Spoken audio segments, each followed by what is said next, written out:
අයගොන් ව්‍යුහය හා බන්ධන අංක 6 වීඩියෝ එකත් එක්ක ඔයා මේ ඉන්නේ. එතකොට 2022 ගේ ළමයි වෙනුවෙන් ටිකක් කාලයකට පස්සේ තමයි මේ වීඩියෝ එක වැටෙන්නේ.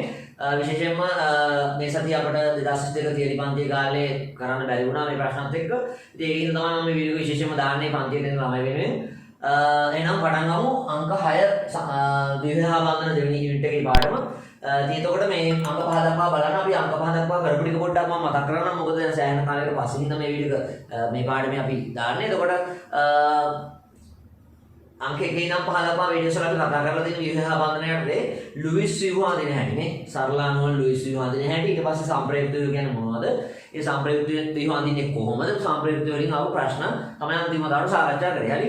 ඒ සම්ප්‍රයුක්ත වල අන්තිම හරිය තමයි මේ තියෙන්නේ. පොදු සම්ප්‍රයුක්ත ව්‍යුහය කියලා.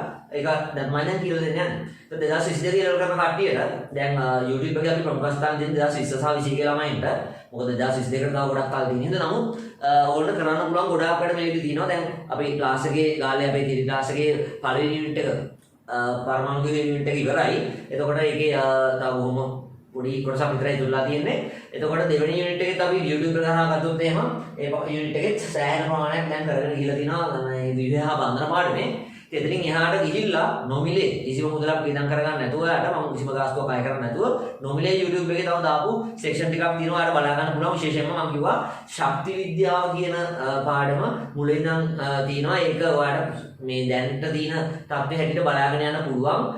ඊට අමතරව මවුල රසායනිකකරණය කිරීම පාඩමෙත් යම් යම් කොටස් ටිකක් ප්‍රශ්න එක සාකච්ඡා කරලා බලන්න ඔයා YouTube channel එකේ playlist එකට ගිහිල්ලා දාලා තියෙනවා. විශේෂයෙන්ම ඒක රසායනිකකරණය කිරීම කෙසේ වෙතත් ශක්ති විද්‍යාව පාඩම නම් පැහැදිලිවම තේරුම් ගන්න පුළුවන් 2022 ඊළඟ කරන ළමයින්ට. තව ගොඩක් පස්සේ ඔයගොල්ලෝ මේ පාඩම කරන්නේ. නමුත් වේලාසන කරලා තියාගන්න මේ පවතින තත්ත්වයත් එක්ක කියන්න බෑ ඉස්සරහට මොන වෙයිද කියලා. ඒකත් එක්ක මේ දැන් දෙවෙනි පාඩමත් සෑහෙන ප්‍රමාණයෙන් මේ YouTube කරා කරගන්න පිරිසක් ඉන්නවා. ඒගොල්ලන්ට පන්තියේ මේ පාඩම කරද්දී ගොඩාක්ම ලේසි වෙයි. සහ මේ හොඳට ලකුණු මට්ටමකට මේ ප්‍රශ්න වලට යන්න පුළුවන් වෙයි. එතනින් එහාට තවත් ඔන්න දෙයක් දාලා තිනවා. events.lk කියන වෙබ් අඩවිය ඔස්සේ ඉනෝගනික් කෙමිස්ට්‍රි පාඩම් මාලාවක් අරගෙන ආවිල්ලා තිනවා. මේ වෙද්දි මම දැන් කොටස් 3ක් සම්පූර්ණ කරලා තියෙන්නේ. S ගණෝ P ගණෝ D ගණෝ කියන ඉනෝගනික් අකාබනික රසායන කොටසේ ලොකු කොටසක්. ඒතකොට ඒක නම් පුංචි මුදලක් අය කරනවා. events.lk වෙබ්සයිට් එකට ගිහිල්ලා ඔයා හරිම ලේසි නිකන් සර්ච් කරලා බලන්න Google එකේ events.lk කියලා. එතකොට ඔයාලට එනවා මේ අදාළ වෙබ්සයිට් එක. හරි. ඒකේ ඔයාලට තියෙන්නේ අදාළ වෙබ්සයිට් එකට යන්න. ඒකේ පහළම තියෙනවා භාවිතයට උපදෙස් කියලා. ඒ භාවිතයට උපදෙස් වලට යන්න. එතන තියෙනවා කොහොමද ලියාපදිංචි වෙන්නේ, කොහොමද මුදල් ගෙවීම කරන්නේ, කොහොමද වීඩියෝ එකක් බලන්නේ, අවශ්‍ය උපදෙස් ගන්න ඕන නම් කොතනින්ද උපදෙස් ගන්න පුළුවන්. ඒ විදිහට අන්න ඒ වෙබ්සයිට් එකට ගිහිල්ලා බලන්න පුළුවන්. ඒක ගැන යම්කිසි අවබෝධයක් ලබාගෙන කැමති නම් අකාබනික රසායන කියන්නේ ගොඩාක් තව 2022 ළමයින් තව ගොඩාක් ඉස්සරහට කරන් තියෙන පාඩමක්. නමුත් ඔයාලට පුළුවන් කිසි ගැටලුවකින් තොර මුලින් නම් කියා දෙන්න නිසා ඒ පාඩමත් අවශ්‍ය කෙනෙක්ට කල් වේලා ඇතුව කරලා තියාගන්න මේ වෙබ්සයිට් එක ඔස්සේ. හරි. එතකොට මේ ඔයාලට තියෙන්නේ events.lk වෙබ්සයිට් එකට ගිහිල්ලා අදාළ ඉනෝගනික් කෙමිස්ට්‍රි පාඩම් වලවත් පටන් අරගෙන ඒක වීඩියෝස් 15කින් ඉවර කරනවා. දැන් 3ක් දාලා තින්නේ. මුල් ටික තෙස්කෝනු කියන ටික දාලා තින්නේ. ඔයාලට ටික බලාගෙන වැඩි ඉස්සරහට කරන්න පුළුවන්. කොහොමද ඉක්මනට සිලබස් කවර් කරගන්න එක හැමතිම්ම ළමයින්ට පස්සේ දාගන්න. ඉතින් මොකද ඒතකොට නැවත නැවතත් මේව කරන්න පුළුවන්. ආය පන්තියට ගිහිල්ලා මේ පාඩම් කරද්දිත් ආය අවබෝධ වෙනවා. ඒකත් එක්ක පොඩ්ඩක් ඒක ගැන මම කිරීමක් කරේ නම් ඒ ටිකත් කරගන්න. කොහොමද මෙතන පුංචි මුදලක් අරගෙන කරන එක පැත්තකින් තියන්නකෝ. ඔයා නොමිලේ දාපු ටික බලලා ඉන්න ඉස්සෙල්ලා YouTube එකේ මම ආවේ මුදලක් අය කරන්නේ නැතුව දාපු ටික තියෙනවා. ශක්ති විද්‍යාව අර ගානේ කිරීම අවුල ගණන් ඒ වගේ ටිකක් බලලා 100%ක් තේරුම් නොගත්තත් ඉස්සරහ පාඩම් නිසා ඔයාලා 2022 ළමයින්ට ඒක වාසියක් වෙයි තේරුම් ගන්න ප්‍රමාණය ඉස්සරහදී පාඩම් ටික කරගෙන යනකොට. හරි එහෙනම් පාඩම් පටන් ගමු. එතකොට සම්ප්‍රයුක්ත ව්‍යුහ ගැන කතා කරා. සම්ප්‍රයුක්ත ව්‍යුහ අඳින හැටි මොනවද විස්තර කොම් ප්‍රශ්න කීපයක් කරා. හරිද? ඒතර මෙතනදී පොදු සම්ප්‍රයුක්ත ව්‍යුහය කියලා තියෙනවා මාතෘකාවක්. නැත්නම් සම්ප්‍රයුක්ත මුහුම කියලා කියනවා.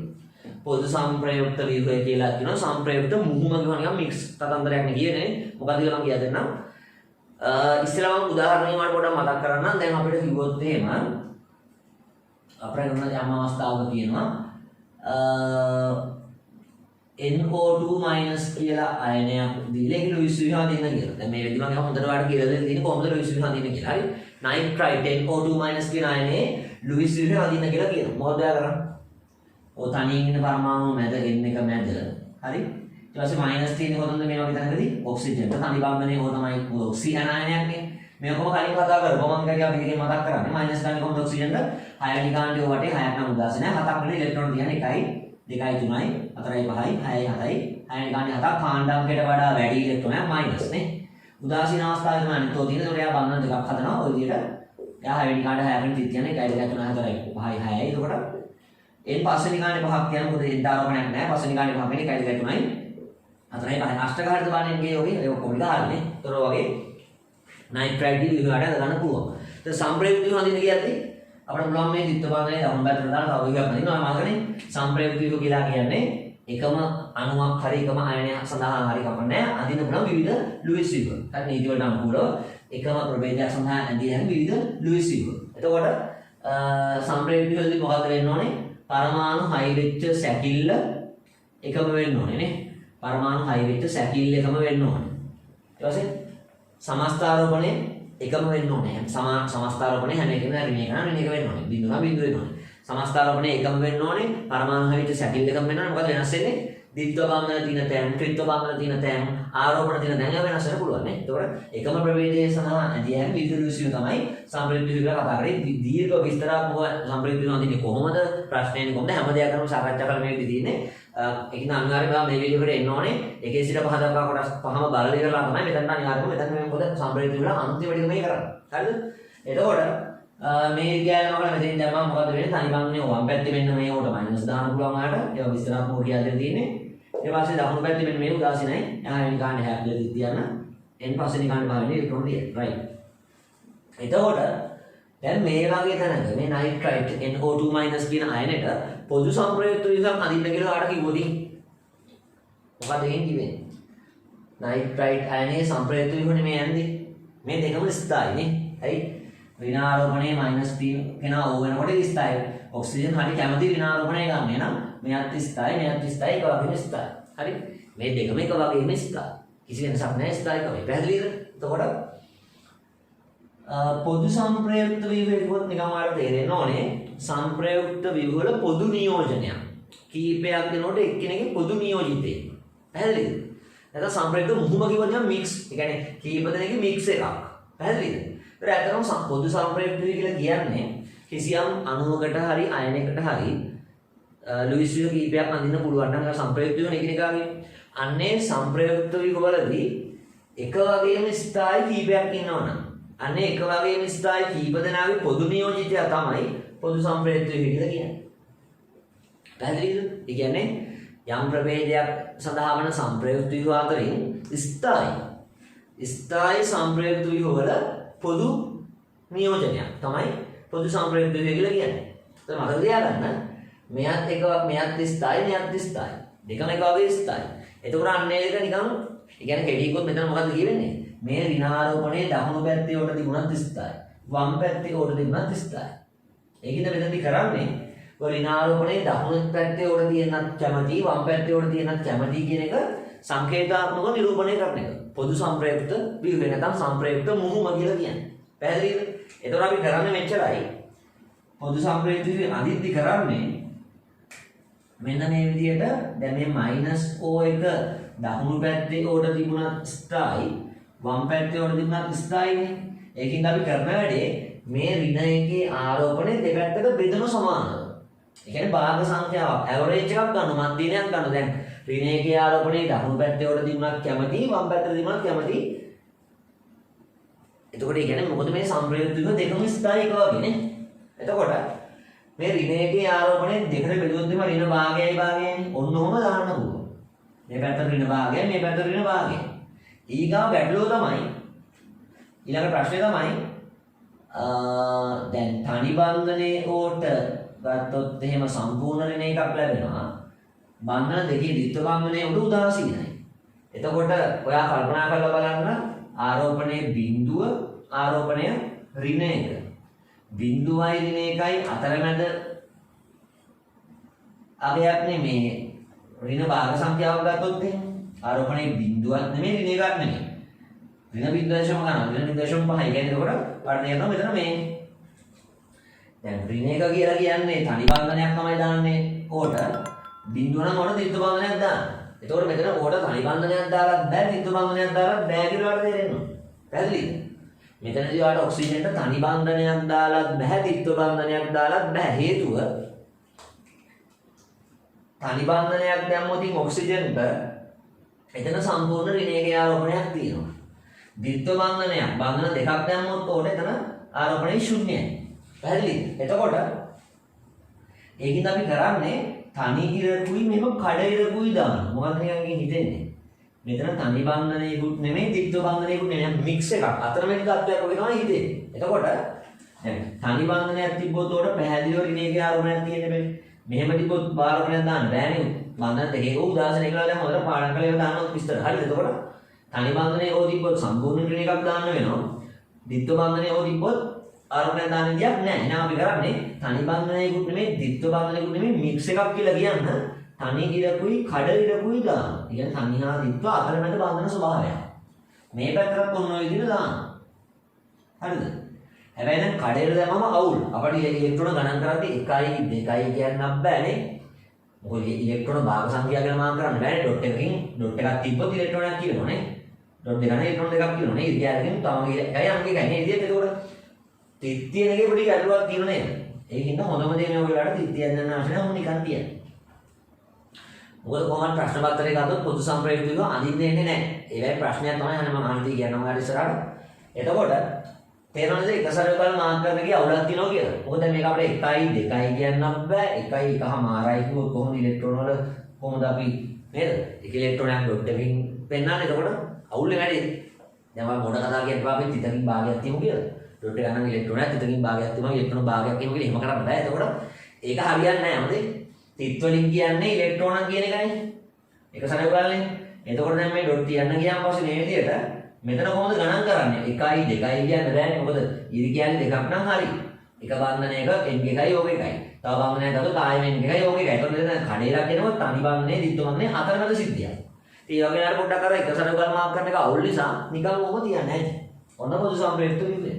පැහැදිලිද? ඔන්න නයිට්‍රයිට් අයනේ පොදු සම්ප්‍රේක්ෂක මොකද්ද මේ? නයිට්‍රයිට් අයනේදී ස්ථායි සම්ප්‍රේක්ෂක දෙකක් අඳින්න පුළුවන්. ඒ ස්ථායි සම්ප්‍රේක්ෂක දෙකේ පොදු නියෝජිතයා තමයි පොදු සම්ප්‍රේක්ෂක විදිහ කියලා කියන්නේ. හරියද? පොඩි නෝට් එකක් දාලා තියාගන්න. මොකක්ද පොදු සම්ප්‍රේක්ෂක විදිහ කියලා කියන්නේ? යම් ප්‍රභේදයක් සඳහා වන සම්ප්‍රේක්ෂක අතරින් කිහිපයක් එකසේම ස්ථායි වන්නේ නම් යම් ප්‍රභේදයක් සඳහා වන සම්ප්‍රේක්ෂක අතරින් කිහිපයක් එකසේම ස්ථායි වන්නේ නම් එක වගේ ස්ථායි කීප දෙනෙක් ඉන්නවා. අන්න එම ස්ථායි සම්ප්‍රයුක්ත විවල පොදු නියෝජනය තමයි පොදු සම්ප්‍රයුක්ත විවල කියන්නේ. දැන් බැරි වෙලාවේ අස්ථායි සම්ප්‍රයුක්ත විවුත් ආවනම් මෙතනට ඒක අස් කරනවා. අස්ථායි අපි සලකන්නේ නැහැ. හරිද? සම්ප්‍රයුක්ත විව ස්ථායි අස්ථායි බලන්න හැටි ගොඩක් දැන් කතා කරලා තියෙනවා. මතකද ඒවා? ඍණාරෝපණයේ ඔක්සිජන් දීපොත් ස්ථායි කැමති. ඊට පස්සේ ඔක්සිජන් ධන වගේ ආවොත් අස්ථායි කැමති නැහැ. අයනයක් නම් ආරෝපණ භාවිතය පුළුවන් නම් අවම වෙන්න ඕනේ. ආරෝපණ භාවිතය වැඩි වෙනකොට ස්ථායිකමෙන් අඩු වෙනවා. ඔන්න ඒ කාරණාත් එක්ක යම් කිසි ප්‍රභේදයකට අපි සම්ප්‍රයුක්ත විව ඇද්දාම හරිද? ස්ථායිකම වෙනස් නම් හරිද? මොකක්ද අපි කරන්නේ? අස්ථායි ඒවා අයින් කරනවා. හරි? එක වගේම ස්ථායි ඒවායි පොදු නියෝජිත තමයි පොදු සම්ප්‍රයුක්ත විව කියන්නේ. මෙතන කතුත් මේ අනිත් පුළුවන් විව දෙකයි සම්ප්‍රයුක්ත විව මේ නයිට්‍රේට් ගන්නට දෙන්නම එක වගේ ස්ථායි. එතකොට ඒ එක වගේ ස්ථායි දෙන්නගේ පොදු නියෝජිත තමයි පොදු සම්ප්‍රයුක්ත විව කියලා කියන්නේ. දැන් තාර්කික උනේ මොකද්ද? දැන් ඔයාගෙන් හරි අපිට ඔක්සිජන් දානේවට විතරද මේක අඳින්න පුළුවන් කියලා පොදු සම්ප්‍රයුක්තේ නෑ. වෙන ඒවාට අඳින්න පුළුවන්. නමුත් අපේ විභාගයෙන් ප්‍රශ්නයක් ඇහුවොතින් අහන්නේ පොදු සම්ප්‍රයුක්තය සම්බන්ධයෙන් ඔයගේ ඔක්සිජන්ට මයිනස් ප්‍රසිද්ධියක් සම්බන්ධ කරලා. වෙන කෙනෙක් අපෙන් අහන්නේ නෑ. පැහැදිලිද? අපි සීමාව ඇතුලේ ගත්තොත් එහෙම අපිට මේ ඕට මයිනස් දාපු ඒවයි පොදු සම්ප්‍රයුක්තය ගන්න දැනගත්තම හොඳටම ඇති. වැඩිත් එක්ක ඇති. හැබැයි පොදු සම්ප්‍රයුක්තය කියන තව ක්‍රම වලට තව ඒවා සම්බන්ධ කරලා අඳින්න පුළුවන්. අපිට ඒක අවශ්‍ය වෙන්නේ නෑ. අපිට අවශ්‍ය වෙන්නේ මේ වගේ ඕට මයිනස් ආපු අවස්ථාවක පොදු සම්ප්‍රයුක්තයක් මේ වගේ දෙකකින් සම්බන්ධ කරගන්න එක. මේ පොදු සම්ප්‍රයුක්තය කියන සංකල්පෙදි මොකද ඇත්තටම කියවෙන්නේ? දකුණු පැත්තේ ඕට මයිනස් තිබ්බත් වම් පැත්තේ ඕට මයිනස් තිබ්බත් ස්ථායි කියන්නේ මොකක්ද? ද්විත්ව බන්ධනයේ දකුණු වමේ තිබ්බත් දකුණු තිබ්බත් එක වගේ ස්ථායි. ඒ කියන්නේ මේ ද්විත්ව බන්ධනයේ දෙපැත්තට මික්ස් වෙනවා. පැහැදිලි කියන්නේ? ඒ කියන්නේ ද්විත්ව බන්ධනයකුත් නෙමෙයි තනි බන්ධනයකුත් නෙමෙයි ඒක කලවම් වෙනවා. හරිද? එතකොට මේ බන්ධන දෙක අතර සරව සමයි නේ. මේ බන්ධනයයි මේ බන්ධනයයි සරව සමයි. දැන් මෙතන අර බලුත් පේනවා මේක සර මේ දැන් මේක දිහා විතර බලුත් පේනවා සරව සම නැහැ. මොකද දකුණු පැත්ත තනි බන්ධනයක් වම් පැත්ත ද්විත්ව බන්ධනයක්. වෙනස් නේ මේක වැළුවොත් වම් පැත්ත තනි බන්ධනයක් දකුණු පැත්ත ද්විත්ව බන්ධනයක්. අපිට සර්ව සමයික දෙපැත්ත පේනවා. මෙතනින් වාට පේන සම්පූර්ණයෙන්ම මේ දෙපැත්ත සර්ව සමයික විදියමයි මේ දෙපැත්ත. පැහැදිලිද කියන්නේ? එතකොට ඔන්න ඒ කාරණාත් එක්ක පොදු සම්ප්‍රේක්ෂණය අඳින්න නම් පේපර් එකේ ඉගෙන ගන්න අමාරුයි. ගොඩක් වෙලාවට වෙන්නේ අපිට පොදු සම්ප්‍රේක්ෂණය ඇසුරින් කෙටි ප්‍රශ්නයක් තමයි අහන්න පුළුවන්. හරි? එතකොට ඒ අහනදී මම පැහැදිලි කරනවා ඉස්සරහට. හරිද? තව එකක් පොඩ්ඩක් බලමු අපිට ඒකෙම ඇතයි ප්‍රශ්නයකට. හරිද? දැන් නම් අතන තියාගෙන තව විදියක් තියෙන මේක ඕනම අඳින්න පුළුවන්. මේ ඍණ භාගේ පෙන්නන්නේ නැතුව මෙන්න මෙහෙම කොටුවක් දාලා මේකට පිටින් කොටුවක් දාලා ඍණයක ආරෝපණය පිටින් දැම්මත් ප්‍රශ්නයක් නැහැ. ඍණ භාගය ඒකෝ ඍණ එකයිනේ. ඉතින් මේ කොටුවක් දාලා පිටින් ඍණ එක වෙන්නත් නිරදී මේකත් පිළිගන්න පුළුවන් පොදු සම්ප්‍රේක්ෂණ විදියට මෙන්න මේ නයිට්‍රයිඩ් අයන. හැදෙන්නේ කියන්නේ. හරි? ඒතර නෝට් එකක් දාගන්න මොකද්ද? පොදු සම්ප්‍රේක්ෂණ විදිය යන මොකද්ද? යම් ප්‍රභේදයක් සඳහා වන සම්ප්‍රේක්ෂණ අතරින් යම් ප්‍රභේදයක් සඳහා වන සම්ප්‍රේක්ෂණ අතරින් එකසෙයින්ම ස්ථායි වන හරි එක ලෙසින්ම ස්ථායි වන සම්ප්‍රේක්ෂණ විදියන්ගේ පොදු නියෝජනය තමයි පොදු සම්ප්‍රේක්ෂණ කියලා කියන්නේ. ඒත් යම් හේකින් අස්ථායි විදියකුත් මෙතන ආවා නම් ඒක අපි අයින් කරනවා. ඒක අයින් කරලා එක වගේ ස්ථායියයි පොදු නියෝජිතය තමයි පොදු සම්ප්‍රේක්ෂණ නැත්නම් සම්ප්‍රේක්ෂණ මුහුම කියන මික්සර් කියලා කියන්නේ. හරිද? මේක හොඳටම හරියට තේරෙයි මම ඊගා උදාහරණ ගත්තට පස්සේ. හරි? දැන් ඍණ භාගය ආපහු තේරුණාද?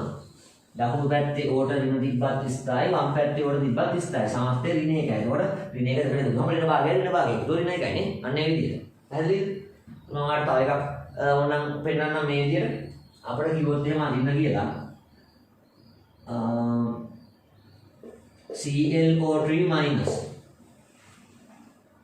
හරි අපි නැත්තම් ගමුකෝ 2 minus එකක් ගමු. SO3 2 minus sulfide. SO3 2 minus. හරිද? ඒතර අපි මේ වගේම කලින් යන්න ඇති වෙනවා. ඒතර මයිනස් තියෙන කාටද? ඔක්සිජන් ආයනයක්, ඔක්සිජන් අඩංගු ඍණ ආයනයක් නම් මයිනස් තියෙන ඔක්සිජන්ට නේද? එතකොට මයිනස් දාගන්න ඔක්සිජන්. අනිත් බන්ධනය වල 6 වෙනි කාණ්ඩේ 7ක් ඉලෙක්ට්‍රෝන බැලන්ස් කරාම කාණ්ඩාංකයට වඩා වැඩි ඉලෙක්ට්‍රෝන මයිනස් ගන්න පුළුවන් නේ. ඒ වගේ තැන් දෙක මයිනස් තියෙනවා මොකද 2 මයිනස් නිසා විදිහට වඩා දින්න පුළුවන්. හරිද? අනිත් ඔව් දාසින නේ අදිත්ත බන්ධනයෙන් හයි කරලා විදිහට 6 වෙනි කාණ්ඩේ 6ක් තියන්න. සල්ප 6 වෙනි කාණ්ඩේ පැතිරලා තියෙන 4යි 5යි අෂ්ටකයේ ඕක නම් හරි. සල්පගේ අෂ්ටකයේ ඉක්මවා තියෙන පුළුවන් ගැටලුවක් නැහැ ඒක. අෂ්ටකයේ ඉක්මවා තියෙන පුළුවන් අවස්ථාවක් තමයි සල්ප පොස්ෆරස් ක්ලෝරින් වලට අෂ්ටකයේ ඉක්මවා ඉලෙක්ට්‍රෝන තියෙන පුළුවන්. හරි එතකොට දැන් මේ ද්විත්ව බන්ධනය ගන්න මෙතන තිබ්බත් එක වගේ ස්ථායි නේද? මෙතනදී මේ ද්විත්ව බන්ධනේ මෙතන තිබ්බත් එක වගේ ස්ථායි. එතකොට එක වගේ ස්ථායි සම්ප්‍රයුක්තය තුනක් අඳින්න පුළුවන්. පැහැදිලිද? අස්ථායියක් අඳින්න පුළුවන්. මොකද අෂ්ටකයේ ඉක්මවපු අවස්ථාවක් ඉඳලාට මේ බන්ධනේ මකලා සල්පට ප්ලස් එකක් දාලා මයිනස් එකක් තුනක් කරන් 2 මයිනස් බැලන්ස් කරලා අස්ථායි විදිහට අඳින්න පුළුවන්. ආරෝපණ භාගයේ වැඩි විදිහක් ඕන නේද? නමුත් ඒ අස්ථායි විදිහ සලකන්නේ නැහැ පොදු සම්ප්‍රයුක්තයේදී. පොදු සම්ප්‍රයුක්තයේ සලකන්නේ ද්විත්ව බන්ධනේ මෙතන තිබ්බත් එක වගේ ස්ථායි මයිනස් දැන් දෙකක් 2 මයිනස් වෙනවා නේ. එතකොට අන්නේ පොදු නියෝජනය කොහොමද අපි අදින්නේ?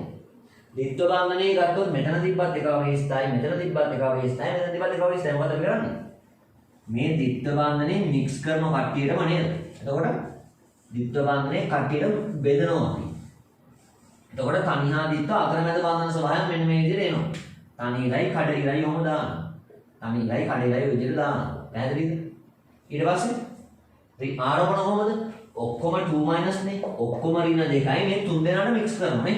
මේ තුන් දෙනාටම පැතිරෙන්නේ බෑ. මේ දෙක ඍණ ආරෝපණය එක් සමස්ථාපනයේ ඍණ දෙකයි එක තුනකට බෙදුවාම ඍණ 3න් 2යි කියන්නේ. නේ නේද? හැමෝටම ඍණ 3න් 2 ගානේ කොහොමද දානවා? හරි? අනේ ඍණ 3න් 2 තුනක් කීයද? ඍණ 3න් 6 කියන්නේ ඍණ 2යි නේ හරියද? එතකොට ඔන්න ඔය විදිහට පොදු සම්ප්‍රයුක්තය හදින්න පුළුවන්. ඩොට් තියන්න ගියේ නැත්නම් මොකෝ? ඩොට් තියන්න ගියේ නැත්තේ අපි ඉලෙක්ට්‍රෝන ගණන් කරාම 1යි 2යි කියන්නම් බෑනේ. 1යි විතරක් කියන්න බෑ. ඒකට 3 තියන්න ගියාම අවුල් යනවා. හින්දා නිකම්ම තිබ්බම වැඩි ෂේප්. හරිද? මෙහෙම අදින්න පුළුවන් සල්ෆයිඩ්ගේ පොදු සම්ප්‍රයුක්ත ව්‍යුහය.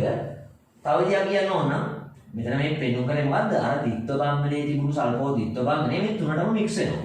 හරි? පැහැදිලි කියන්නේ ඕන මෙහෙම අදින්න පුළුවන් නැත්නම් කොටුවක් දාලා අර සමස්ථාරෝපණයේ 2 මයිනස් කියන එක මෙහෙම පිටින් දාන්නත් පුළුවන්. කිසි ප්‍රශ්නයක් නැහැ.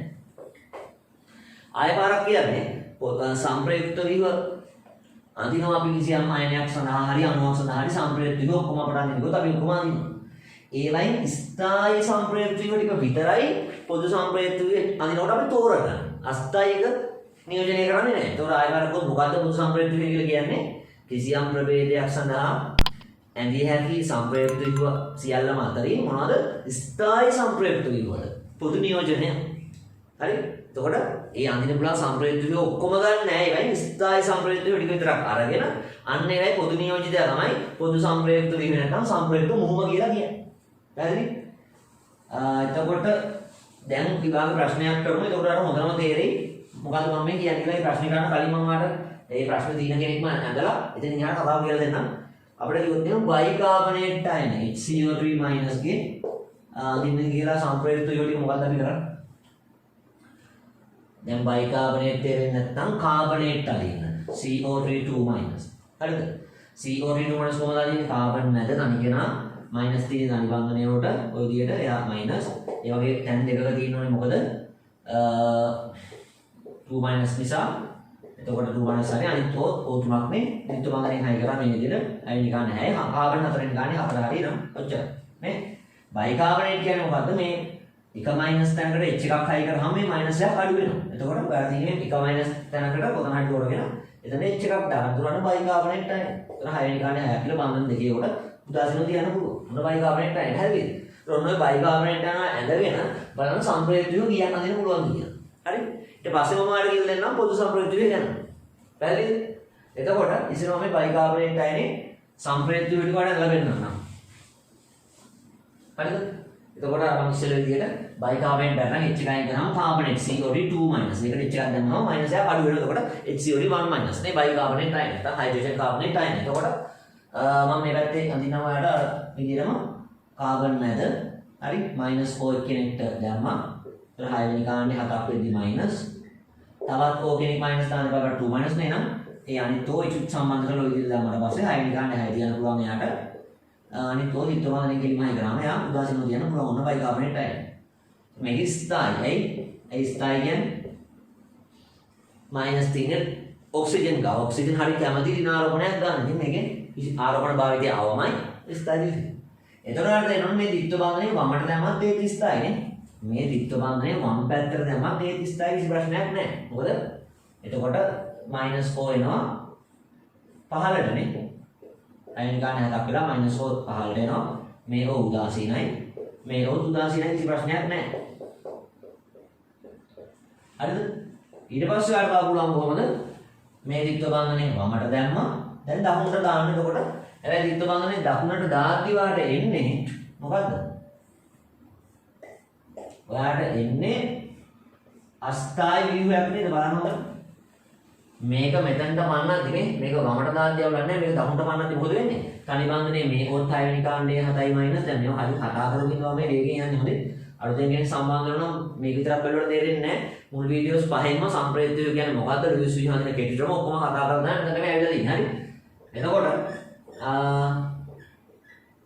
මොන විදියට මෙතන මොකද වෙන්නේ මෙන්න මේ දැන් තනි බන්ධනයෝ මෙහා මයිනස් තනි බන්ධනයෝ මෙහා මයිනස් කාබන් 4 වෙනි ගානේ 4 හරි උදාසීනයි බන්ධන තුනේ කොට මොකද අපි පාඩම් කරේ බන්ධන තුනේ කොට ප්ලස් දෙනවනේ බන්ධන තුනේ යෝග ගත්තොත් එතකොට 6 වෙනි ගානේ 1 2 3 4 5 වුණාම කාණ්ඩාංකයට වඩා අඩු ඉලෙක්ට්‍රෝනයක් විතර ප්ලස් ධන 1යි ඍණ 2යි සුළු කරාම ඍණ 1ෙත් දෙනවනේ එහෙනම් සමස්ථාරෝපණේ ඍණ 1යි ගාන කාබන් යෝගයේ අෂ්ටක කොහේ හරි නම් නීති වලට අනුකූලයි මේ හැබැයි මේ ව්‍යුහය අස්ථායි ඒ අස්ථායි කියන්නේ ආරෝපණ භාවිතය වැඩි අනිත් ඔක්සිජන් ප්ලස් ගන්නවට කැමතිම නැහැ. එහෙනම් මේක අස්ථායි ව්‍යුහයක්. ඒක පොදු සම්ප්‍රේක්ෂ ව්‍යුහය අඳින්න කියද්දී මේ තුනම සලකනවාද නැද්ද? පොදු සම්ප්‍රේක්ෂ ව්‍යුහය අඳින්න කියද්දී මේ තුනම සලකනවද නැද්ද? නැහැ. මේ තුනම සලකන්නේ නැහැ. මම ඔයාලට පැහැදිලි කිව්වා පොදු සම්ප්‍රේක්ෂ ව්‍යුහයක් කියලා කියන්නේ අඳින්න පුළුවන් ලුයිස් ව්‍යුහ, ඒ කියන්නේ අඳින්න පුළුවන් සම්ප්‍රේක්ෂ ව්‍යුහ අතරින් අඳින්න පුළුවන් සම්ප්‍රේක්ෂ ව්‍යුහ අතරින් ස්ථායි සම්ප්‍රේක්ෂ ව්‍යුහයන් වල විතරක් පොදු නියෝජිතය. අස්ථායි කියන තිබ්බොත් අතාරින්නවා. ඒක මෙතනදී බයිකාබනේට් වලට අපිට පුළුවන් ද්විත්ව බන්ධනයේ මේ යට තියෙන එක වමට දාන්න දකුණට දාන්න විදිහට සම්ප්‍රේක්ෂ ව්‍යුහ තුනක් අඳින්න පුළුවන්. සම්ප්‍රේක්ෂ ව්‍යුහ තුනක් අඳින්න පුළුවන් නීති වලට අෂ්ටක නීතියට ඔක්කොම අනුකූලව කාබන් යෝගේ අඳින්න පුළුවන්. එතකොට මේක ආරෝපණ භාවිතයේ වැඩි ඔක්සිජන් ප්ලස් තියෙන කැමති නෑ. ඒක හේතුවෙන් එක අස්ථායි. ඒක අස්ථායි කියනව අතහැරලා තමයි පොදු සම්ප්‍රේක්ෂ ව්‍යුහ අඳින්න. උදාහරණ කෙනෙක් කිව්වොත් බයිකාබනේට්ගේ පොදු සම්ප්‍රේක්ෂ ව්‍යුහ අඳින්න කියලා ඔයා සලකන්නේ මේ දෙන්න විතරයි. දැන් මේ දෙන්න විතරක් කියලා කොහොමද සලකන්නේ? මයිනස් ඕ වමේ තිබ්බත් ස්ථායි යට ඕට තිබ්බත් ස්ථායි කියන්නේ මේ ඍණ එක දෙපැත්තට බෙදලා හැදෙන භාගේ නේ. එහෙනම් මට කරන්න පුළුවන් දේ මොකද්ද? හරි. මෙතන ඕනනම් ඔහොම එක සැර දාලා මාක් කරන්න මොකද මෙතන කිසි කේස් එකක් නැහැ. මෙතන මුළු මික්ස් වෙන කඩේට දාන්න එපා මෙතනටයි. එනවද? මෙයා ස්ථායි මෙයා පැත්තකට දාන්න. මෙන්න මේ දෙන්න තමයි ස්ථායි දෙන්න. මේ දෙන්නගේ පොදු නියෝජිතය අඳිද්දී මේ O ඉරක් H කොටස කිසි වෙනසක් දක්වලා නැහැ දෙකේම නේද?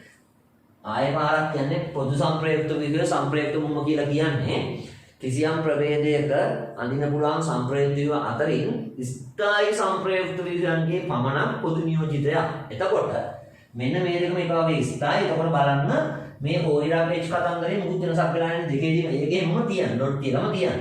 හරිද? වෙනස මොකද්ද? ද්විත්ව බන්ධනයේ යට සහ වමේ. එතකොට මේ ද්විත්ව බන්ධනයේ දෙකට මික්ස් වෙනවා. ඍණාරෝපණයේ යට කොට වමේ කොට. එතකොට මික්ස් වෙනවා කියන්නේ ඍණ එකක් දෙකට බෙදුවම කීයද? ඍණ එකක් දෙකට බෙදුවම ඍණ භාගය දාන්න පුළුවන් මෙහෙම. පැහැදිලිද? බන්ධන කොහමද?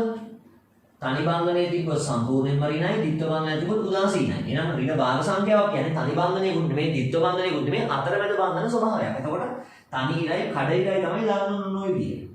හරිද? මොනම තනි ඉරයි කඩ ඉරයි දාන්න ඕම අදින්න පුළුවන්. තව විදියක් කියන්නේ ඍණ භාග පෙන්නන්නේ නැතුව කොටුවක් දාලා පිටින් මයිනස් පිටින් දැම්මත් කමක් නැහැ නේ. මේ ඍණ භාග කියන්නේ මම කොටුවක් දාලා පිටින් එක දැම්මත් හරි. ඒකත් නේ වැරදි. හැබැයි මෙතන මුකුත් තුනේ නැහැ. ඒක මම මෙතන ඩොට් තියලා පෙන්නන මේවයි ඩොට් තියන්නේ කියන්නේ මොකද? මේවයි ඩොට් තියන්නේ කියන්නේ පොඩක් සංකීර්ණ වැඩි. මේ තනි ඉරයි කඩ ඉරයි ගණන් කරද්දී 1 2 කියන්න බෑ. 1 විතරයි කියන්න බෑ නේ. ඒක උඹ තිබ්බා. හරිද? නම් ඔයා හොඳට තේරුම් ගන්න මේ උදාහරණය සංප්‍රයුක්ත මුහුම පොදු සංප්‍රයුක්තයේ අදිද්දී ස්ථායි සංප්‍රයුක්තය විතරයි සලකන්නේ. ඒකයි පොදු නියෝජිතය. අස්ථායි එකක් තිබුත් ඒක අතහැරලා ඒක සම්බන්ධ කරන්නේ නැතුව ස්ථායි ඒවට විතරක් පොදු නියෝජිතය තමයි පොදු සංප්‍රයුක්තය කියලා කියන්නේ. පැහැදිලිද? එතකොට මේ ප්‍රශ්නයක් දැන් කරලා පෙන්නන්නම් මේකම තියෙන ප්‍රශ්නයක්. ඔයා හරව ගන්න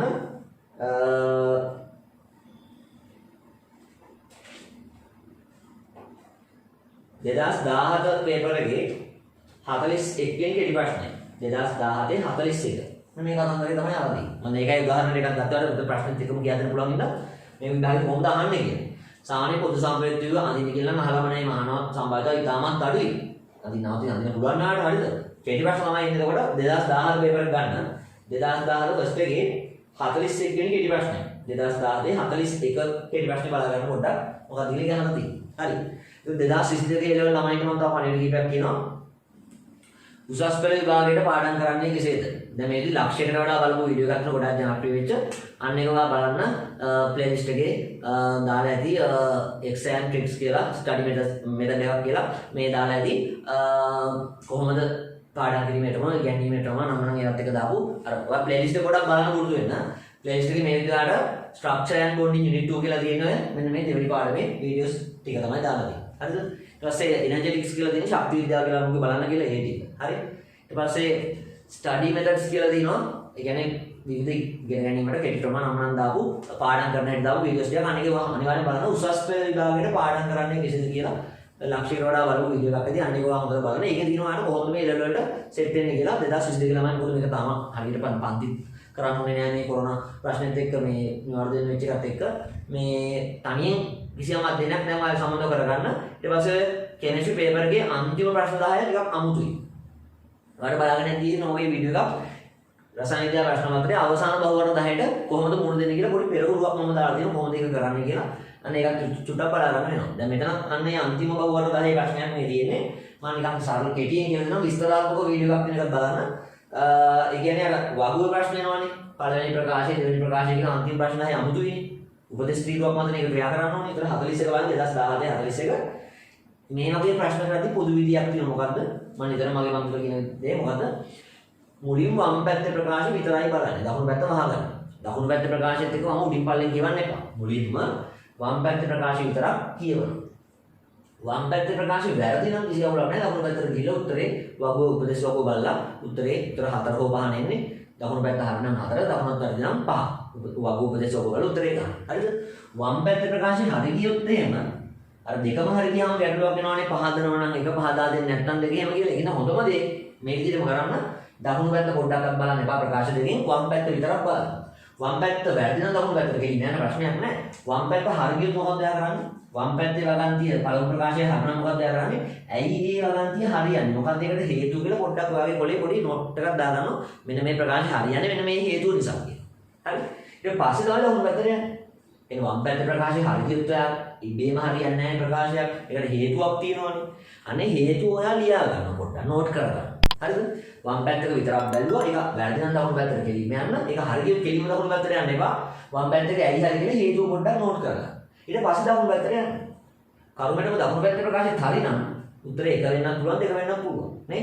දකුණු පැත්ත එක හරි ගියාට අර වම් පැත්ත එක හරියන අපි හේතුවක් පැහැදිලි කිරීමක් ලියාගත්ත නෝට් එකක් දාගත්තානේ. ඒකට කොහෙත්ම ගැළපීමක් නැති දෙයක් නම් දකුණු පැත්තේ තියෙන. ඒ කියන්නේ දකුණු පැත්තේ ප්‍රකාශයෙන් වම් පැත්ත එක හරියන්නේ හේතුව පහදන්න බෑ. උත්තරයක් දෙක. හරිද? ඊට පස්සේ අපි වම් පැත්ත එක හරි ගියා නම් අපි ලියාගත්ත නෝට් එක දාගත්තානේ මොකද්ද කියලා මේක හරියන්න හේතුව. අන්න ඒ හේතුව ළඟින් යන හරි ඒ හේතුව හරි නම් තියෙන්නේ. ඒක සම්බන්ධ නම් ඒ කියන්නේ දකුණු පැත්තේ ප්‍රකාශයට පුළුවන් වම් පැත්ත එක ඇයි හරි කියලා පහදන්න. ඒ පහදනවා උත්තරයක් එකට තමයි කතරේ ගහන්න ඕන. ඉතින් හොඳට මොනවද තේරුම් ගන්න මම මොකට විශේෂ පෙරහුරුවක් කියලා ඔය කතන්දරේ තවත් හිනීට කියලා සවිස්තරාත්මකව දාලා ඇති අවසාන බහුවර්ණ 10 සඳහා විශේෂ පෙරහුරු කියලා වීඩියෝ එකක් අන්න එකක් බලන්න. එතකොට දැන් වීඩියෝස් තොගයක් අතරම ඔබලිය බලන්න ඔයාලට chance එක දීලා තිනවා. ඒකත් එක්ක කියන ප්‍රයෝජනෙ පුළුවන් තරම් ගන්න. හරි දැන් සමහර ළමයි ඉන්න මේ ඔක්කොම ටික බලලා ෂේප් එකේ ඉක්මනටම සිලබස් එක කවර් කරගන්න පිටසක් තනියි. මේක ලොකු ජයග්‍රහණයක් වෙයි ඒගොල්ලන්ට මේ තමන්ගේ විභාගේ 2022 විභාගේ යන්නේට මේ මොකද ඒක දෙපාරක් තුන් පාරක් එකම පාඩම කියනවා විවිධ පැතිවල. හරි. එතකොට මේ දැන් මේ ප්‍රශ්නේ තියෙන විදිහට බලමු. ඒකේ 2017 41 වෙනි ප්‍රශ්න මම මේ කරන්නේ. වම් පැත්තේ ප්‍රකාශය බලන්න. බයිකාබනේට් අයනයේ සීහිරකෝ බන්ධන සරල සම වේ. බයිකාබනේට් අයනයේ සීහිරකෝ බන්ධන සරල සම වේ. මොකද කියන්නේ? බයිකාබනේට් අයනය මෙන්න පොදු සම්ප්‍රේක්ෂ ව්‍යුහය සහ මෙන්න ව්‍යුහ තුනක්. ඒක සම්ප්‍රේක්ෂ ව්‍යුහ තුනක් අඳින්න පුළුවන් නේ. සීහිරකෝ බන්ධන මෙන්න තියෙනවා. මේ තුනම සරල සමද?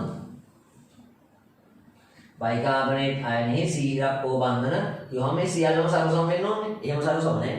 ඇයි? අර පොදු සම්ප්‍රේක්ෂයේ මේක මික්ස් උනේ දෙපැත්තකට විතරයි නේද? මේ ප්‍රකාශය තින්නේ බයිකාබනේට් අයනයේ සීහිරකෝ බන්ධන. ඒ කියන්නේ ඔක්කොම ටික ගන්න නේද නේ? බයිකාබනේට් අයනයේ සීහිරකෝ බන්ධන මේ තුනම ගත්තොත් සරල සම මෙහෙම කොහොමද?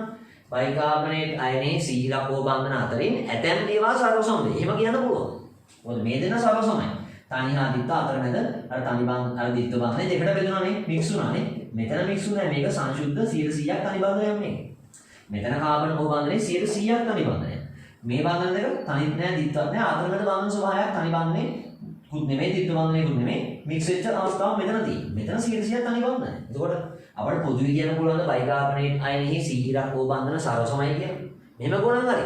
බයිකාබනේට් අයනයේ සීහිරකෝ බන්ධන අතරින් දෙකක් පමණක් සරල සමයි. මේ දෙක සරල සමයි. මේක වෙනස් නේද නේද? ඒ ප්‍රකාශය වැරදි නේද? වම් පැත්තේ ප්‍රකාශය වැරදුනාම නම් ලිසි කෙලින්ම දකුණු පැත්ත බලන්න. යම් මේකකින් තිබ්බනම් එහෙම ප්‍රකාශය මෙන්න මේ විදිහට බයිකාබනේට් අයනයේ සීහිරකෝ බන්ධන දෙකක් පමණක් සරල සම වෙයි. අන්න ඊළඟ ප්‍රකාශයයි මොකද්ද හේතුව? සම්ප්‍රේක්ෂ තුනක් අඳින්න පුළුවන්. තුනෙන් දෙකයි ස්ථායි. ස්ථායි එකයි පොදු නියෝජනයේ පොදු සම්ප්‍රේක්ෂය. ඒ කියන මේක අනුව දෙකක් විතරක් සීහිරකෝ බන්ධන සරල සම. හරි. උතුම් පැත්තේ තියෙන්නේ එහෙම නෙමෙයි. එතකොට පොදුවේ බයිකාබනේට් අයනයේ සීහිරකෝ බන්ධන සරල සමයි. එතකොට මේ තුනම සරල සමයි වගේ දසක් තමයි තියෙන්නේ නේ. මේ තුනම සරල සම වෙන්නේ නැහැ නේද? එතකොට මේ ප්‍රකාශය වැරදි. මොකද බයිකාබනේට් එකේ සීහිරකෝ බන්ධන තුනෙන් දෙක තමයි සරල සම. පැහැදිලිද? ඒකින්ද මේ ප්‍රකාශය වැරදි.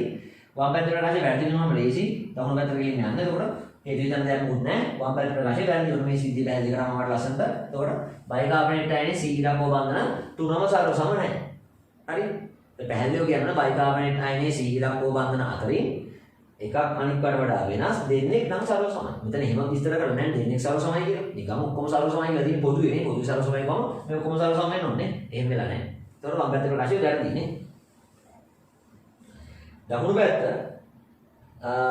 බයිකාබනේට් අයනයේ ස්ථායි සම්ප්‍රේක්ෂක තුනක මුමක් වේ. හරිද? බයිකාබනේට් අයනය ස්ථායි සම්ප්‍රේක්ෂක දෙන්නේගේ පොදු නියෝජනය. මේක තියෙන්නේ මොකද්ද? බයිකාබනේට් අයනයේ ස්ථායි සම්ප්‍රේක්ෂක තුනක සම්ප්‍රේක්ෂක මුමක් වේ. හරිද? පොදු සම්ප්‍රේක්ෂක ගත්තොත් සම්ප්‍රේක්ෂක මුම ගත්තොත් සම්ප්‍රේක්ෂක මුම කියන්නේ පොදු සම්ප්‍රේක්ෂක කියන එක තමයි. හරිද? එතකොට ඒක ගත්තොත් බයිකාබනේට්ගේ සම්ප්‍රයුක්ත ව්‍යුහ තුනේ ස්ථායි ඒවා දෙකේ විතරක් නියෝජනය තමයි මේ පොදු සම්ප්‍රයුක්ත ව්‍යුහ. මෙයා අතාරිනවා. නේද? ඉලක්කම වැඩ නේද? ස්ථායි සම්ප්‍රයුක්ත තුනක මුහුමක් නෙමෙයි. ස්ථායි සම්ප්‍රයුක්ත තියෙන දෙකයි. ඒතර ඒ දෙකේ මුහුම තමයි පොදු සම්ප්‍රයුක්ත. ඒක අපුණ පැත්තට දැරදීනේ උත්තරයක පහයි නේ. වමත් පැත්තදී දකුණු පැත්තට දැරදී නම් වගෝ බලන උත්තරයක පහ තමයි හතරේ ගන්න ඕන. මොන වගේ අමාරු ප්‍රශ්නේනේ නෑ. ඔයා මේ තියරිය හොඳට දන්නවා නම් ගානට හිතලා පොඩි තර්කයක් කරලා ඕනේ නේද? පැහැදිලිද? රන් එක හරි තේරුම් ගන්න පුළුවන් කිසි අවුලක් නැහැ ඒ ප්‍රශ්නේ. තව ප්‍රශ්නයක් බලමු. මම මේ පොදු සම්ප්‍රයුක්ත වලින් මෙහෙමයි. විභාගෙදී පොදු සම්ප්‍රයුක්ත වලින් ප්‍රශ්නයක් ආවොත් එන්නේ ඔක්සිජන්ට මයිනස් තියෙන අවස්ථාවක් සෙට් කරලා ඔහොම එකක් ගලපන්න තමයි එන්නේ. පොදු සම්ප්‍රයුක්ත අනිත් ඒවාට අඳින්න පුළුවන්. නමුත් ඒවා අපිට උගන්වන්න අපේ සීමාව ඇතුළේ අපිට උදාහරණ හම්බෙන්නේ නැහැ. ඒක තේරුමක් නැහැ ඉගෙන ගන්න. පැහැදිලිද? එතකොට ආයෙත් උදාහරණයක් බලමු. ටිකක් පරණ ප්‍රශ්නයක් තිබ්බා මේකෙන් අහමු 2009 පේපරේ පොඩක් ගන්න. 2009 අංක 38 කෙටි ප්‍රශ්න බලන්න. 2009 අංක 38 කියන කෙටි ප්‍රශ්නේ. ඒකේ තියෙනවා සල්ෆේට් අයනි ව්‍යුහ ගැන අහලා තියෙන්නේ. හැබැයි නිකම්ම සල්ෆේට් අයනි ව්‍යුහ කියලා නෙමෙයි. අපි පොඩ්ඩක් සල්ෆේට් අයනි ව්‍යුහ අඳිමු ඉස්සෙල්ලා. SO4 කිවිදි. හරි. එතකොට සල්ෆේට්ගේ ලුයිස් ව්‍යුහ අඳින්න කිව්වොත් එහෙම. හරි සල්ෆර් මැදනේ තනි පරමාණු මැද මයිනස් තියෙන කාඩ් ඔක්සිජන්ටනේ. එතකොට මයිනස් තියෙන හෝ තනි බන්ධන හදන්නේ ඔය විදිහට මාක් කරන්න පුළුවන්. අයනිකානේ 7ක් ඉඳ මයිනස් තව තැනක මාක් කරන්න මොකද 2 මයිනස් නේ. අයනිකානේ 7ක් වෙනවා ඔය තියන්නේ. එහෙනම් අයිකෝ උදාසීන බන්ධන දෙක ගන්න දාන්න අනිත් කටියට. ඔය 4ක් නේ ඔක්කොම. අයනිකානේ 6 වෙන්නේ. සල්ෆර්ගේ බලන්න අයනිකානේ 6 අඩු සබතයි ගන්නනේ. 6 1 2 3 4 5 6 මොන විදිහට තමයි සල්ෆේට් එකේ එන්නේ. එතකොට බලන්න මේ උත්තර කොටේ ඩොට් තියලා නැහැ. 2009 පේපර් එකේ ෆස්ට් එකේ 2009 කෙටි ප්‍රශ්න හතරේ 2009 38 වෙනි කෙටි ප්‍රශ්නේ 2009 38 කෙටි ප්‍රශ්නේ මම මේ කතා කරන්නේ 38 වෙනි 2009. එතකොට ඒකේ එකකවත් මේ තෘතිය කුස් කතන්දරයක් නැහැ නිකන් අර සැක්කෙන් දල වශයෙන් තමයි දීලා ඇඳලා තියෙන්නේ. අර ලුයිස් ව්‍යුහේ සම්පූර්ණයෙන්ම තෘතියල එහෙම ලුයිස් ව්‍යුහේ නියමාකාරයෙන් ඇඳලා නැහැ. නිකන් මේ කියනවා සල්ෆේට් අයනේ ව්‍යුහයට ආසන්නම ව්‍යුහේ වань. එතකොට එතන මේ වගේ උත්තරයක් තියෙනවා. මේ tan දෙකක මයිනස් 4 දාලා ওই විදියට. ඒකට ඇයි මේ ප්‍රශ්නේ සල්ෆේට් අයනට ආසන්නම ව්‍යුහ කියලා මේ අහන්නේ. ඒ ප්‍රශ්නේ අහලා නැහැ මෙහෙම. සල්ෆේට් අයනේ ලුයිස් ව්‍යුහ වන්නේ කියලා අහන්නේ නැහැ. සල්ෆේට් අයනේ ලුයිස් ව්‍යුහ මේක හරි. තව උත්තර මොනවද? ද්විත්ව බන්ධනයේ මෙතනට දාලා මේ මයිනස් එක මෙතනට පැන්නුවොත් ඒත් හරි. නේද? මේක මෙතනට දාලා මයිනස් මේ කියන්නේ මයිනස් කොහොමද මේ O4ෙන් කැමැති O දෙන්නෙට මයිනස් දාන්න පුළුවන්. මෙම දකුණු පැත්තයි යටයි නැත්නම් දකුණයි වමයි උඩයි යටයි එහෙම මාරු වෙන්න පුළුවන්. ඒ ඕන උත්තරයක් හරිනේ. ප්‍රශ්නය අහලා නැහැ සල්ෆේට් අයනේ ලුයිස් ව්‍යුහේ වන්නේ කියලා. සල්ෆේට් අයනේ ලුයිස් ව්‍යුහේ වන්නේ කියලා අපි ප්‍රශ්නේ අහුවනම් එහෙම මේක හරි. තව උත්තර කියන්නේ මේ ද්විත්ව බන්ධනයේ මෙහෙට දාලා මයිනස් උඩයි යටයි දීපත් හරි. මයිනස් වම දකුණ දීපත් හරි. මේ වමයි යට කොටසයි මයිනස් දීපත් හරි. දකුණු පැත්තයි මේ විදිහට මයිනස් යට දීලා මෙහෙම දීපත් හරි. මාරු වෙන්න පුළුවන් නේ. තේරෙනවද කියන එක? එතකොට එහෙම ගත්තොත් නම් උත්තර ගොඩාක් තියෙනවා. හැබැයි ප්‍රශ්නේ අහලා තියෙන්නේ නිකම්ම අමුවෙන්ම සල්ෆේට් අයනේ ලුයිස් ව්‍යුහේ වන්නේ කියලා නෙමෙයි. හරිද? සල්ෆේට් අයනේ ව්‍යුහයට ආසන්නතම ව්‍යුහේ වන්නේ. එතකොට බලන්න උත්තර ගොඩේ අර පොදු සම්ප්‍රේක්ෂ ව්‍යුහ කතාවුත් තියෙනවා. පැහැදිලිද? දැන් පැහැදිලිවම ගත්තොත් සල්ෆේට් අයනේ ලුයිස් ව්‍යුහය කිව්වනම් මේ උත්තරේ හරිනේ. හැබැයි ප්‍රශ්නේ සල්ෆේට් අයනේ ලුයිස් ව්‍යුහය කියලා නැහැ. පැහැදිලිද? මේ වගේ උත්තරයක් තියෙනවා අංක 3 නේ. අංක 3 මේ වගේ උත්තරයක් තියෙනවා ඩොට් තියලා නැහැ මුකුත් හැබැයි. පැහැදිලි කියන්නේ ඩොට් මුකුත් තියලා නැහැ. අංක 3 මීට ආසන්න උත්තරයක් තියෙනවා. හරි. එතකොට ප්‍රශ්නේ වෙන්නේ සල්ෆේට් අයනේ ලුයිස් ව්‍යුහ කිව්වනම් තමයි මේ උත්තරය අපි වරස් කරලා ගන්න. මේ මයිනස් 3 දැන් මාරු වෙන්න පුළුවන්. ඒ උත්තරයක් ඒවල හරි මේ විදිහට tan දෙකකට තනි බන්ධනය ඕන දාලා මයිනස් 1 තිබ්බොත් අනිත් දැන් ද්විත්ව බන්ධනය වලින් දැම්මොත් ඒක සල්ෆේට්ගේ ලුයිස් ව්‍යුහ ස්ථායි ලුයිස් ව්‍යුහ පිළිගන්න පුළුවන්. වඩාම පිළිගන්න පුළුවන් ලුයිස් ව්‍යුහ කියලා ගන්න පුළුවන්. අස්ථායි කොහොමද උත්තර වලට අපි ගන්නන්නේ නැහැ. කිසියම් ප්‍රභේදයක ලුයිස් ව්‍යුහ අඳිනකොම අපි අඳින්නේ ස්ථායි වෙන්නේ. කිසියම් ප්‍රභේදයක ලුයිස් ව්‍යුහ අඳින්න කිව්වොත් එකක් අඳිනකොම අපි අඳින්නේ මොකද්ද? ස්ථායි වෙන්නේ නේද? අස්ථායි එකක් අපි අඳින්නේ නැහැ. ලකුණක් වෙන්නේ අස්ථායි එක. හරිද? මොන සම්ප්‍රේක්ෂ ව්‍යුහ අඳින්න කිව්වොත් නම් සම්ප්‍රේක්ෂ ව්‍යුහ අඳින්න කිව්වොත් නම් ස්ථායි අස්ථායි කොහොමද කියලා දාන්න නේද? එතන මේක සම්ප්‍රේක්ෂ ව්‍යුහ අඳින්න කියලා කොහොමත් නැහැ. එතන අහන්නේ සල්ෆේට් අයනේ ව්‍යුහයට ආසන්නම ව්‍යුහය එකක් විතර අඳින්නවා. ලුයිස් ව්‍යුහ ගත්තොත් මේක. තව උත්තර තියෙනවා මේ මයිනස් මාරු වෙන ප්‍රම මේ වම දකුණු මේ උඩට මේ තැන් වලට නේද? ඇයි ප්‍රශ්නේ මේ සල්ෆේට් අයනේ ව්‍යුහයට ආසන්නම ව්‍යුහය කියලා අහන්නේ? ආසන්නම කියලා අහන්නේ. ආසන්නම කියලා අහන්නේ ඔය අර පොදු සම්ප්‍රේක්ෂ ව්‍යුහ කතාව මේ අහන්නේ. හරිද? ඒ කියන්නේ මේ ඍණාරෝපණ මෙතන මේ කොතන තිබ්බත් එක වගේ ස්ථායි නේද? මේ ඍණාරෝපණයේ තියෙන ඔක්සිජන් වම දකුණු උඩට මේ මාරු වෙයි කොයි තැන තිබ්බත් එකසෙයින් ස්ථායි නේද? අන්න ඒකින්ද ඔයාලට පුළුවන් නේද මේ ඍණාරෝපණය කියන්නේ මේ ද්විත්ව බන්ධනේ මේ හතර පැත්තටම මික්ස් වෙන්න පුළුවන් නේද? පැහැදිලිද? අන්නේ සංකල්පය මේ අහන්නේ. ඒකයි ආසන්නම ව්‍යුහය කියලා මේ පොදු සම්ප්‍රේත ව්‍යුහය කියන වචනේ නැතුව නිකන් නොකිය කියන්නේ මොකද්ද? පොදු සම්ප්‍රේත ව්‍යුහය තමයි. එහෙනම් අන්නේ පොඩ්ඩක් අනුමාන කරලා උත්තරේ ගන්න කියාගාට එන්න ඕනේ ප්‍රශ්න කරන්නේ. පැහැදිලිද? ඒකින්ද මෙතන නිකන් සල්ෆේට් අයනේ ද්විස් ව්‍යුහය කියලා වුණා අපි අංක 3 උත්තරේ තමයි ආසන්න උත්තරේ කියලා ගන්න. හැබැයි ඩොට් තියලා නැහැ නේ. හරි දෙනවා කියන එක. අපි අහන්නේ සල්ෆේට් අයනේ ව්‍යුහයට ආසන්න ව්‍යුහය කියලා මොකක්ද? ඒ කියන්නේ ලුයිස් ව්‍යුහය කියලා අහලා නැහැ.